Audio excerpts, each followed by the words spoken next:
Welcome back to my channel আলুর টক শ্রুতিস blog. অনেক তোমাদেরকে অপেক্ষা করতে হলো আমার ভিডিওর জন্য, তবে আমি ফুললি চেষ্টা করছি যেন এত আমার আগামী ভিডিওগুলোতে গ্যাপ না যায়। আমি আমার সারাদিন লাইফে যা যা করি, যা ভাবে আমি ব্যস্ত থাকি, যার কারণে আমি এই ভিডিওগুলো তোমাদের সাথে শেয়ার করতে পারছি না, সেইগুলোই চেষ্টা করব তোমাদের সাথে শেয়ার করার।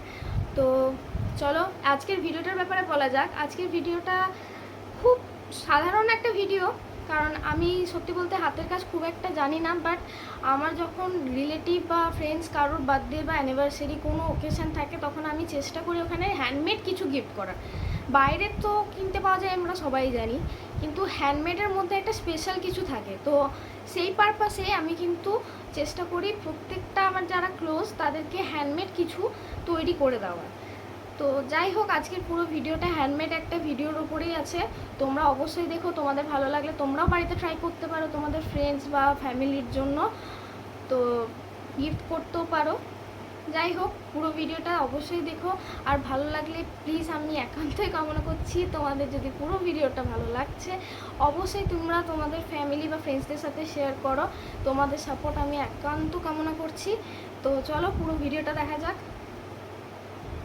আমি এখানে আইসক্রিমের স্টিক নিয়ে নিয়েছি, যেটা তোমরা লোকাল মার্কেট থেকে পারচেস করতে পারবে। আমার এখানে পাইকারি দোকান থেকে আমি নিয়েছিলাম, তো ওটা 10 টাকায় 25 পিস দিয়েছিল। আর ক্রোশেটে সুতো নিয়েছি, যেটা 3 টাকা করে পার পিস। আর গ্লুর ক্ষেত্রে আমি বলবো যে তোমরা ফেভিকলটাকে ইউজ করতে পারো, কারণ এটা ভালো করে স্টিক করে, পরে ছেড়ে যাওয়ার চান্স থাকে না। ওয়াটার গ্লু কিন্তু ইউজ করলে পরে ছেড়ে যাওয়ার চান্স থাকে। তো তোমরা দেখতে পাচ্ছ স্টিকে আমি একটু গ্লু নিয়ে সুতোটাকে রাউন্ড রাউন্ড করছি। তো এই প্রসিজিওরটাই আমাকে পুরোটাকে চালিয়ে যেতে হবে। আমার সুতো গোটানো যেহেতু অলমোস্ট শেষের দিকে, তাই আমি একটু গ্লু দিয়ে সুতোটাকে আবার রাউন্ড করে স্টিক করে নেব আর কেটে দেব। যতটুকু আমার প্রয়োজন আছে ততটুকু নিয়ে কেটে দেওয়ার পর আমি ওই স্টিকটাকে কিন্তু ড্রাই হওয়ার জন্য ছেড়ে দেবো। তো আইসক্রিমের স্টিকটা যেমন ছিল, সুতো দিয়ে ওটাকে রাউন্ড করার পর দেখতেই পাচ্ছেন কত সুন্দর লাগছে। আমার যেহেতু স্টিকগুলো ড্রাই হয়ে গেছিলো, তাই আমি যেহেতু এটাকে রাউন্ড শেপ দেবো, তাই আমি দুটো কাঠি দুই সাইডে রেখে তার ওপর একটু গ্লু দিয়ে আবার ওপরটাতে আমি আরেকটা স্টিক দিলাম, নিচে আরেকটা স্টিক দিলাম, দিয়ে ওটাকে একটু প্রেস করে ড্রাই হতে দেবো। ওইরকমভাবে কিন্তু আমি 12টা স্কোয়ার অলরেডি রেডি করে নিয়েছিলাম।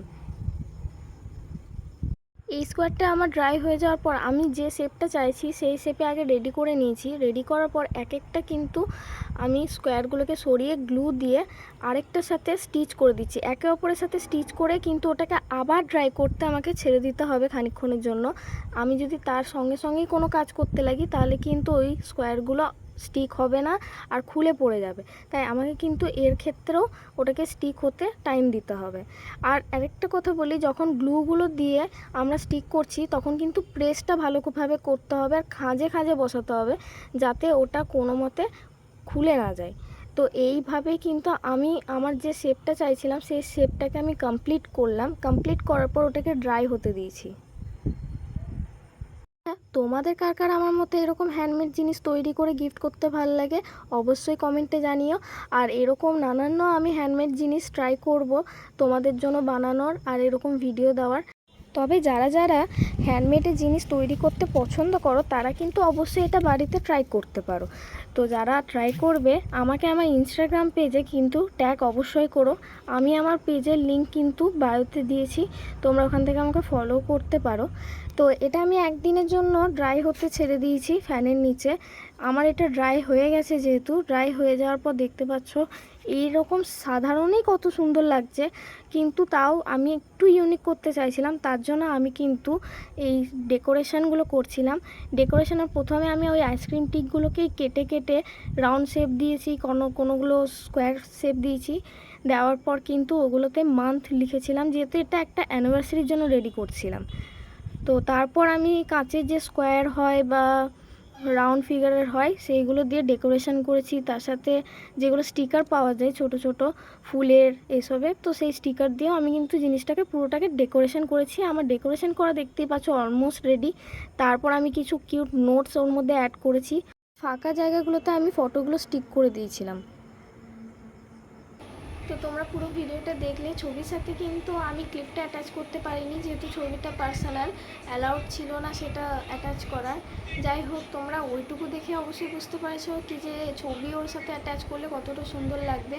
তো আমি বলবো যে তোমরা যারা হ্যান্ডমেডের কাজ তৈরি করতে আমার মতো পছন্দ করো, অবশ্যই তোমরা তোমার বন্ধু বা ফ্যামিলির কাউকে এরকম তৈরি করে গিফট করতেই পারো। আর আবার বলছি, যারা এরকম তৈরি করবে অবশ্যই আমাকে ইনস্টাগ্রামে ট্যাগ করো। আমার ইনস্টাগ্রাম লিঙ্কটা কিন্তু বায়োতে দেওয়া আছে। তো আবার দেখা হবে তোমাদের সাথে পরের ভিডিওতে। যদি এই ভিডিওটা তোমাদের খুব খুব ভালো লেগে থাকে অবশ্যই এটাকে শেয়ার করো, যতটা পারবে শেয়ার করো। আর পরের ভিডিওতে আবার দেখা হবে নতুন কিছুর সাথে। চলো, টাটা।